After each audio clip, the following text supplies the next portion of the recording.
সংসদ ভবন এলাকা থেকে জজের মোবাইল ছিনতাই, চুরি না কিন্তু ছিনতাই, সাথে চশমাটাও নিয়ে গেছে। মানে চোর এখন কতটা শক্তিশালী বুঝতেই পারতেবে। হ্যাঁ, যেমন ঠান্ডা প্রচুর শক্তিশালী, আমার গলাটারে ভাঙে দিয়েছে, আমার এই কণ্ঠস্বর রোধ করতে চাচ্ছে স্বয়ং ঠান্ডা, কিছু করার নেই। হ্যাঁ, তো আমি যেটা বলতেছিলাম, এখন জজ সাহেব আপনি এই সংসদ ভবনের এলাকায় কেন ঘুরবেন? আপনি থাকবেন কোর্টে।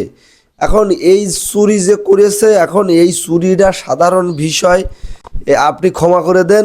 এই চোর আপনার ফোনটা নিয়ে চালাক, আপনি কোনোভাবে ধরার চেষ্টা করেন না।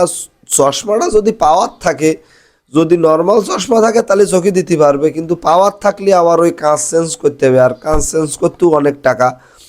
তো জজ সাহেব, আপনার একটা কথা বলি, আপনি না, অনেক জজ সাহেবই এই সময় আইসে অনেক সোর্স স্যাঁচর ছাড়িয়ে দিয়েছেন। মানে কিভাবে ছাড়িয়ে দিচ্ছেন, ক্ষমতা বা এই, মানে এটা হয়, এটা যে কোনো সরকার আসলে এরকম হবে, আগে পরে হয়েছে, এখনও হচ্ছে, সামনেও হবে। তো সব মানে নেন। চোর তো চোর, ছেঁচড়, ছিনতাইও না, ছিনতাই করেছে। ছিনতাই মানে চিন্তা করেন, দেশ কত সুন্দর চালিয়ে যাচ্ছে ওইদিকে, যে ছিনতাই হচ্ছে, তাও জজ। মানে জজ তো সাধারণভাবে ঘোরে না, গাড়ির মধ্যে টদি থাকে। তো আমি আর কি এটাই বলতে চাচ্ছি, তো চুরি ছিনতাই ওটাও একটা পেশা এখন।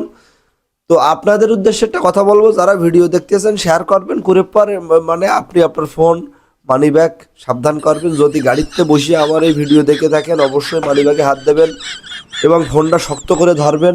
কারণ বলা যায় না, যেখানে জজ সাহেব নিরাপদ না, সেখানে আমরা সাধারণ মানুষ। Till then, take care. ভিডিওটা ভালো লাগলে অবশ্যই লাইক, কমেন্টসে মতামত, share. Thank you so much, bye by.